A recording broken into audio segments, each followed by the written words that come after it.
오늘은 미국에서는 마더스데이입니다. 한국은 5월 8일이 어머니 날이었는데 저는 주중이죠. 언제부터인가 이 어머니 날이 어버이날로 바뀌었어요. 여러분 기억하시나요?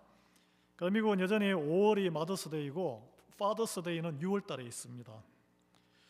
한국에서는 어버이날에 자녀들이 부모님에게 카네이션을 꽃과 선물을 주는 날이지만 미국의 마더스데이는 자녀들이 주는 날일까요? 대부분 자녀들도 주지만 남편들이 챙겨주는 날이에요. 그래서 선물도 주고 맛있는 밥도 사주는 날이 오늘 저녁에 미국 식당 아마 미어 터질 겁니다. 어머니를 생각하면서 가슴이 좀 찡하고 눈물 나시는 분도 있을 텐데 저도 어머니가 돌아가셨어요. 어머니를 포함한 여인들이, 특히 우리 한국의 여인들, 인생에서 남자들 그늘의 고난이 더 많습니다. 똑같이 사람으로 태어나는데, 저는 경상도 남자로 태어나서 유교 집안에서 자라서 남자로 태어났으니까 누리는 게 당연한 줄 알고 이렇게 자랐죠. 결혼했어도 상당히 아내가 어려운 시간을 많이 보냈습니다.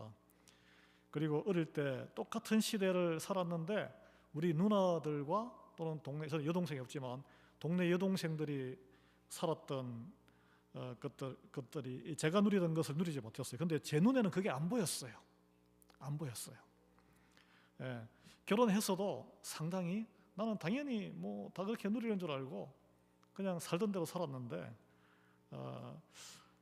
요즘 이제 제가 미국 장로교회 한인총회 여성 리더십 위원회의 위원으로 소명을 받고 같이 보니까 거기에 여자 목사님도 있고 여자 권사님, 장로님, 미국에서 오래 사신 분, 그분들이 이제 살아온 이야기, 교회에서 겪은 이야기를 막 듣다 보니까 제가 막 새롭게 눈이 뜨이고 굉장히 회개가 되더라고요. 회개.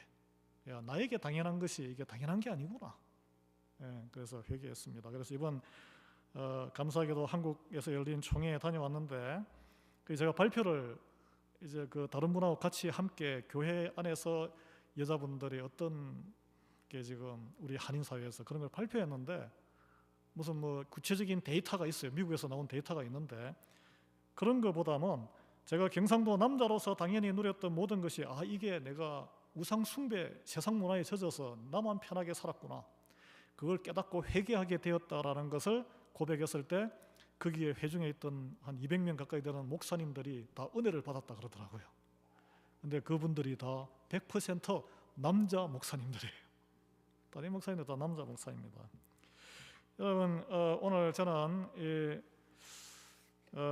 루키를 통해서 혼자 울지 않는 마을이라는 제목으로 한번 하나님이 주신 제가 받은 은혜를 나누고 싶습니다. 이 마을은 우리 공동체 교회일 수도 있고 리하이 밸리의 한인사일 수도 있고 또는 지구촌이라 그러잖아요. 지구촌, 지구가 하나의 마을입니다. 그래서 혼자 울도록 내버려두지 않는 것이 하나님의 마음이라는 거예요. 그래서 우리가 선교하는 거예요. 그런데 보면 여러분, 역사를 보면 사고를 누가 칩니까? 여자들이 사고 안 쳐요. 남자들이 사고를 쳐요. 그리고 그 희생과 뒷감당은 연약한 여자들이 합니다. 집안도 보면 그래요. 한국의 역사를 봐도 권력을 잡은 이들은 모두 남자였어요. 남자들이 왕도 하고 신하도 하고 우리 드라마 보면은 전쟁을 일으켜서 도망다니다가 그 뒷감당은 누가 해요? 중국의 공료로 끌려간 거는 우리의 조상들의 아들들이었습니까? 딸들이었어요. 딸들. 6.25 전쟁으로 나라가 망했잖아요. 우리나라가. 집안 일으키기 위해서 누가 발벗고 뛰어나가서 아직 한참 꿈 많은 소녀 고등학교도 못 가고 공장에 가서 누가 일했어요? 오빠 남동생 공부시키기 위해서 집안의 딸이었어요. 미국의 이민을 누가 먼저 개척했습니까?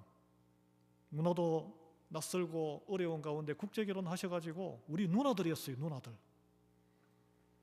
그리고 합법적으로 간호원으로 독일까지 가서 시체를 현지인들은 그런 거 싫어하거든요. 어려운 일 시신을 닦아가면서 돈 벌어서 경제개발을 한 누가 그랬습니까? 물론 광부로도 갔지만 여자 간호원들이 훨씬 많이 갔습니다. 합법적인 희생이고 또 불법적인 희생도 많이 했어요. 일본의 미리국에서 술집에서 몸까지 팔아가며 돈을 벌어서 남자 청년이 아니라 우리의 지금은 우리 딸이 아니지만 우리 이모, 고모 누님, 자매였어요. 그런데 문제는 우리가 그런 분들을 부끄러워했다는 거예요. 부끄러워했다는 거예요. 감사하지 아니하고 부끄러워했다는 거예요. 남자가 망치면 여인들이 회복시켰습니다. 나라도 마찬가지였고 집안도 마찬가지예요. 그런데 여인들이 이렇게 회복해 놓으면 남자들이 다시 또 갑질을 하고 희생적으로 헌신한 여인들 다 나의 시스터들이고 이모고 고모인데 부끄럽다고 멀리하는 이 악을 행하는 것을 되풀이해서 반복하고 있다는 거예요. 여러분, 그게 역사적으로 예수님이 들어가시기 전에 조선시대에 청나라에 끌려가서 복량했던 그 여인들이 어떻게 해서 탈출해서 돌아온 여인들을 뭐라고 불렀냐면 환향녀, 다시 고향으로 한국으로 돌아온 여자, 그렇게 해서 차별을 한 거죠. 근데 그게 지금 무슨 단어로 남아 있습니까? 환양년, 품행이 좋지 않은 그 아주 욕으로 남아 있어요. 20세기에 우리 시대에 지금은 많이 없어졌지만 우리 마음속에 있을지 몰라요. 차별과 천대의 시선을 거두지 못하는 죄성이 우리 한국인과 한인에게 있음을 우리는 고백하고 회개해야 된다는 거예요. 우리 지역에는 없지만은 군 부대가 있는 그런 곳의 교회들은 그런 혼합 가정이 많습니다. 마음속에 그런 찌꺼기가 남아 있으면은 그 회개하셔야 돼요.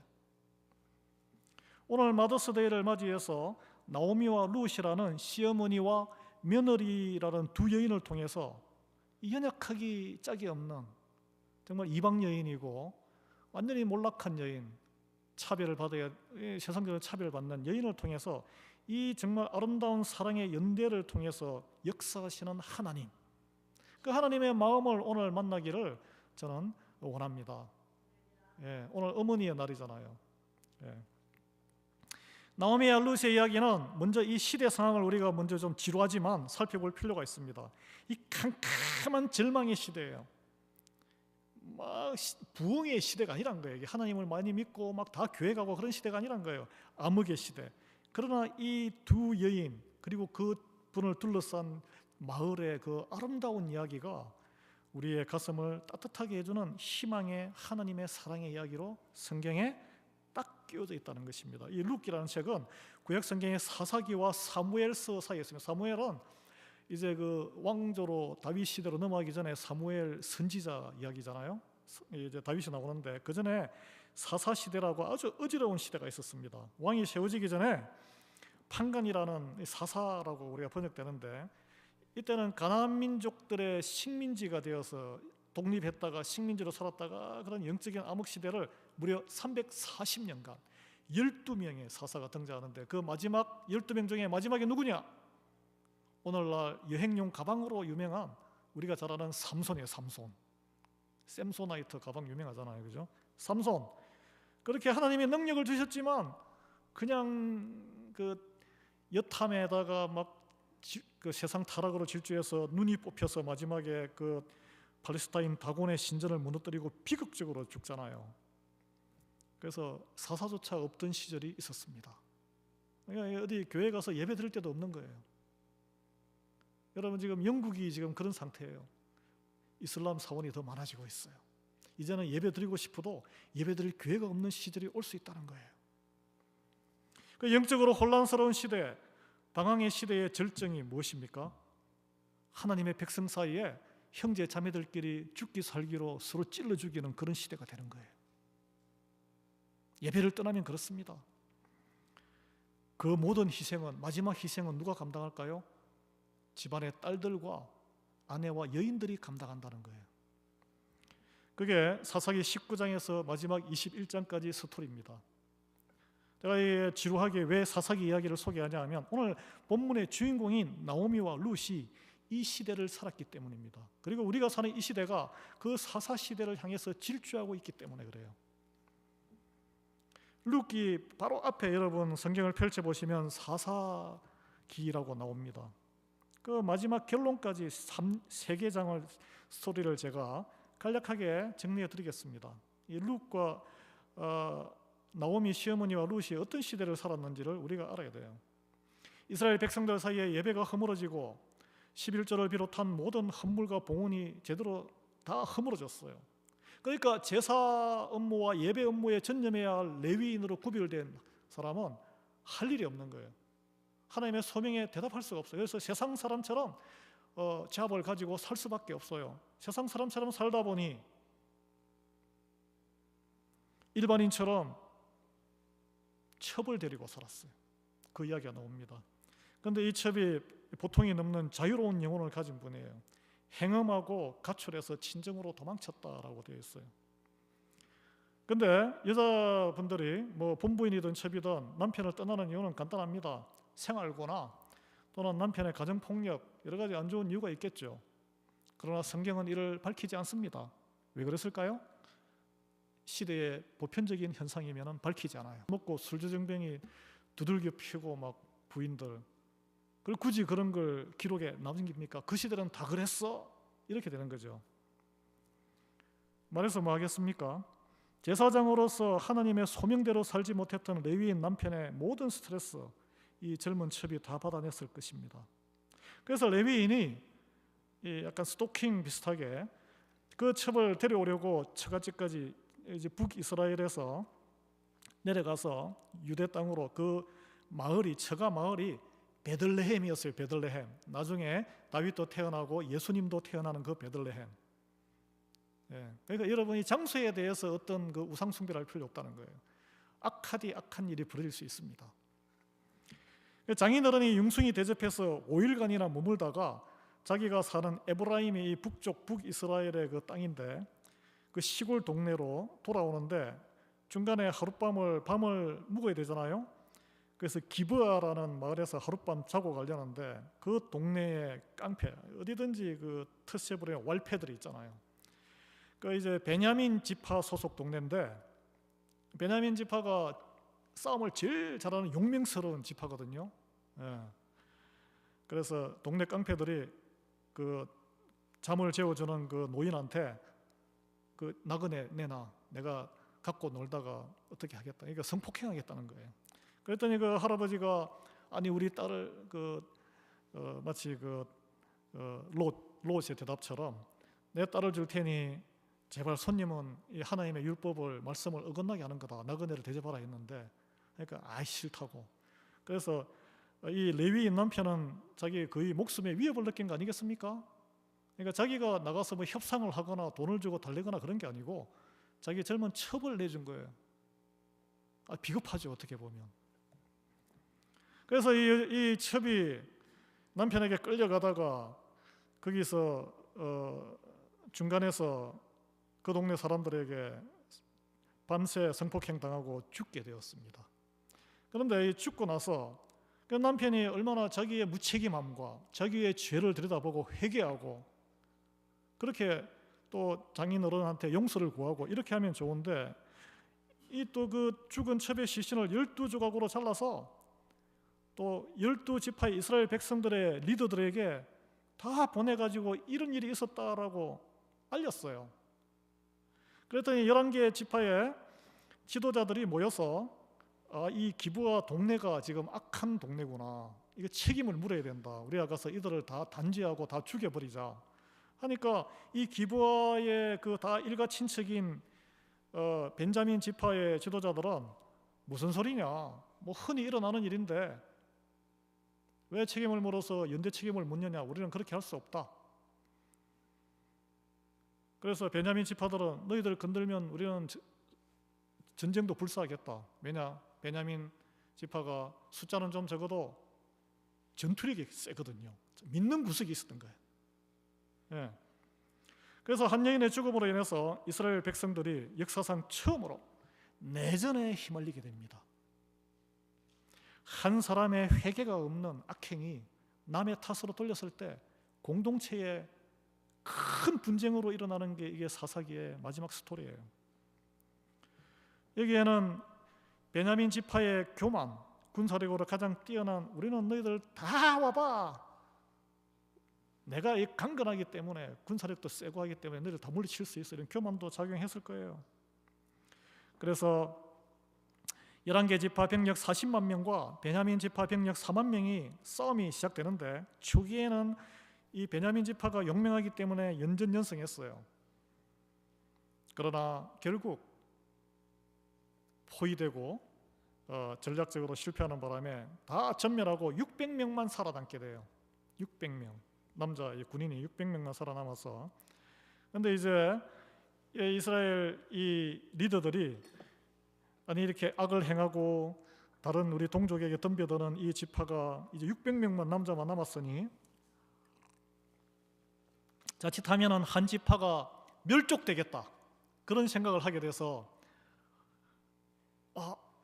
이거 멸족되면 안 되는데 하나님의 그런 12지파를 만들어 우리가 인위적으로 만들면 안 되는데 그런 생각을 하게 됐습니다. 그런 한편으로는 아니 이렇게 악을 행하고 이렇게 반대하고 전쟁을 벌인 이에게 우리의 딸들을 주어서는 안 되겠다. 결혼을 베냐민 지파는 결혼을 안 하겠다라고 다 결의를 하고 그걸 하나님 앞에 이렇게 서약을 해버린 거예요. 그 말은 무슨 말이냐면 베냐민 지파 형제를 이제 더 이상 우리 이스라엘 백성으로 여기지 않겠다. 이방인으로 취급하겠다는 것입니다. 원수가 되어버린 거죠 이렇게. 그런데 또 한편으로는 멸문이 될 것을 두려워했기 때문에 이런 딜레마에 빠집니다. 예배하면서 멸문되지 않게 해 주시옵소서 이런 또 기도까지 하고 해요. 굉장히 여러분 어떻게 보면 이중적이지 않습니까? 이 혼란이 혼란. 그래서 이들이 어떤 결정을 내리냐 하면 600명을 결혼을 시키는데 우리의 서약을 하나님께 한 그 서원의 기도를 깨트리지 않고 결혼을 시켜주는 방법을 찾는 거예요. 그게 뭐냐 하니 이스라엘이 매년 전국 각지에서 모여서 총회를 예배를 드리는데 그 참석하지 않는 어떤 한 집안이 있으면 가서 그들을 벌을 하고 그 집안에 있는 딸들을 그들에게 결혼을 시키자. 그런 결정을 합니다. 그래서 야베스 길르앗 주민들이 그 해에 총회에 참석을 안 해서 그래서 군사를 몰고 가서 이 똑같은 이스라엘 백성입니다. 그 부녀와 어린아이들을 다 죽여버리고 남자와 동침하지 않은 처녀를 골라서 살아남은 처녀들을 베냐민 청년 600명에게 아내로 주는 결정을 합니다. 왜 이렇게 했을까요? 자기들이 하나님께 서약을 했기 때문에. 우리 딸들은 그 백성들 베냐민 청년들에게 결혼을 시키지 않기로 그 서약을 지키기 위해서 엉뚱한 희생물을 삼은 거예요. 자기들의 그 연약한 길르앗 주민들을 대신 희생시키는 죄악은 눈에 들어오지 않는 것입니다. 이게. 그래서 이 처녀들은 어떻게 돼요? 400명의 처녀들, 부모와 가족들이 같은 동족인 이스라엘 백성들에 의해서 눈앞에 학살되는 것을 경험했어야 돼요. 그리고 처녀인지 아닌지 판가름을 해야 되지 않겠어요? 그 수치스러운 것도 다 경험을 해야 되는 거예요. 여러분 그런데 400명이면 200명이 부족하잖아요. 200명의 청년들은 어떻게 결혼을 시킬 것이냐 이 문제가 남았어요. 그래서 에브라임 지파의 북이스라엘 땅에 실로라는 곳에 매년 여호와의 명절에 포도원에 나와서 춤을 추는 행사가 있는데 하나님을 찬양하는 행사죠. 축제예요. 기쁨의 축제예요. 신실한 처녀들이 나와서 하는. 그러면 그곳에 가서 청년들이 가서 네 마음에 드는 처녀를 몰래 보쌈을 해오든지 강제로 납치를 해서 데려가서 아내로 삼아라. 그렇게 되면 이스라엘 백성들인데 부모가 허락해서 딸을 준 게 아니기 때문에 하나님께 드린 우리의 딸을 베냐민 청년들에게 주겠다 안 주겠다는 서약을 어긴 게 아니다. 왜냐하면 약탈당했기 때문에. 그래서 너는 죄가 없다. 이렇게 해석을 하게 된 것이죠. 여러분 이런 사사시대의 이런 이야기들이 제가 왜 이 말씀을 드리냐면 이 제대로 된 예배와 하나님 말씀을 중심으로 살지 않으면 이런 사태로 하나님의 백성들도 삶이 들어간다는 거예요. 내가 생각하는 하나님의 공의를 이루기 위해서 엉뚱한 일을 벌인다는 거예요. 여러분 이게 지금 생각하면 얼마나 황당한 일이죠. 엉뚱한 피해자가 양산되고 있어요. 누가 피해자입니까? 가장 연약한 자, 딸들이, 어린 소녀들이 피해를 입습니다. 그래서 이제 사사기 끝은 이렇게 돼요. 다 모든 게 이제 문제가 해결됐다고 생각했어요. 이스라엘 백성들은 자기들은 죄를 지은 것이 없다. 하나님께 서원했던 것을 그대로 지켰고 내 허락하에 딸들을 베냐민 지파 청년들에게, 살아남은 군인들에게 결혼시키지 않았고, 약속을, 하나님께 서약을 지켰고, 예? 그래서 다 살던 마을로 돌아가서 집 짓고 살았다, 이렇게 스토리가 끝납니다. 이 사사기가 끝인데 마지막 절에 이 절로 결론이 나요. 사사기는 그때에 이스라엘에 왕이 없으므로 사람이 각기 자기의 소견에 옳은 대로 행하였더라, 이렇게 표현합니다. 그런데 이 모든 전쟁과 모든 과정에 보면 예배를 드리고 자기의 뜻을 묻고 하나님의 대답을 듣는 그런 장면들이 나옵니다. 그런데 이미 결정을 다 하고 하나님께 묻는 그런 예배였어요. 하나님을 왕으로, 진정한 왕으로 섬기지 않는 사람들, 공동체, 하나님의 백성 공동체라도 필연적인 결과는 폭력과 혼란, 그 와중에 약자에 대한 착취, 결국 어머니의 눈물이에요. 어머니의 눈물. 예배가 허물어지고 봉헌과 헌신이 사라지면 하나님 백성 공동체일지라도 인간은 재성이 충만하기 때문에 곱비 풀린 망아지 마냥 날뛸 수밖에 없습니다. 예. 묵시는 하나님의 계시거든요. 하나님의 계시 말씀이 없으면 백성이 방자해진다 그랬어요. 성경 말씀에 나옵니다. 폭력이 난무하고 내 생각으로 한 종교적 결정이 하나님의 뜻을 대신하고 그 결과 무엇이 나오냐면 사람을 차별하고 사람을 배제하고 연약한 자들을 공의의 이름으로 매정하게 내쳐버리는 세상이 공의로운 세상이라고 생각하게 된다는 거예요. 이게 사사시대의 일반적인 모습이었고 우리 민족도 최근까지 경험했던 역사입니다. 그 누구도 이 여인들의 아픔을 알아주거나 고통에 함께하며 눈물을 닦아주는 사람은 없어 보입니다. 그 누구도 주님이 주시는 평강을 이 여인들이 경험하도록 하나님의 사람이 되어 함께 해주는 이는 없어 보입니다. 도리어 자기의 안위를 위해서 공동체에서 가장 연약한 계층인 여인을 이용하고 모른 채 했을 뿐이에요. 아무도 이 여인들이 한 공간에 한 나라에 살았지만 홀로 울 때에 함께 하지 않았습니다. 여러분 어떠셨나요? 우리 누이들과 우리 이모와 고모들이, 내 아내가 오늘 어머니 날인데 어머니가 홀로 울 때 함께 하셨나요? 주님이 주시는 평강은 힘으로 서열을 짓거나 분노와 폭력과 차별과 배제를 통해서 연약한 이를 내 정의를 위해 희생물로 동원하는 가정, 교회 공동체, 사회, 국가에 절대 함께하지 않습니다. 다른 사람의 고통을 내 것으로 여기고 절망에 빠진 자와 연약한 자를 적극적으로 배려하고 함께하는 사람, 그 공동체, 하나님의 평강과 축복이 함께합니다. 이 성경에 나오는 이 룻기가 바로 그 기록이에요. 세상의 모든 상황이 이처럼 폭력과 거짓 공의로 날뛰고 지배하는 그 시대, 그러나 한 사람이 하나님의 마음으로 옆 사람에게, 가까이 있는 사람에게 다가갈 때 또 작은 공동체가 숫자에 상관없습니다. 그러나 하나님의 아름다운 역사가 살아 숨쉬게 되는 거예요. 그게 세상의 빛이고 소금인 거예요. 그게 바로 교회입니다, 여러분. 저는 여러분, 우리의 모든 가정이 그 교회가 되기를 항상 기도하고 예수 그리스도로 축원합니다. 우리 마을이 그런 마을이 돼야 되고, 나가서 우리 펜실베니아와 미국이, 이 지구촌이 그렇게 되기를 원하는 게 하나님의 마음이세요. 예. 영적인, 이제 우리 본문으로 들어가면, 영적인 암흑의 시대에 폭력이 난무하는 세상, 경제적인 기근마저 들었어요. 그래서 나오미 가족도 베들레헴 출신이에요. 그 첩과 같은 동네 출신입니다. 작은 동네. 그 이웃에 에돔이라는 이방 국가로 이민을 갔다가 거기서 남편도 죽고 두 아들도 결혼하고 나서 두 아들이 죽었으니까 시간이 좀 흘렀겠죠. 그래서 이방 여인 두 며느리를 데리고 고향으로 이제 돌아가야 되는 거예요. 베들레헴으로. 인생의 모든 소망이 사라져버리고 나오미는 초라하게 늙어버렸고, 자기를 맞이하는 고향 사람들에게 나를 나오미라고 이제 부르지 말고 마라라고 불러라. 나오미는 행복, 즐거움, 희락이라는 뜻이고 마라는 고통, 쓰다라는 뜻입니다. 인생의 쓴맛을 내가 지금 겪고 있다. 예. 손자 하나 없어요. 손녀도 없어요. 남편도 잃었어요. 두 아들도 다 죽었어요. 그 홀로 살아남은 이제 요즘으로 치면 7, 80된 이제 시니어가 돼가지고 인생의 쓰디쓴 고통에 빠진 시어머니, 며느리 한 명은 그냥 가버리고 한 명은 남았어요.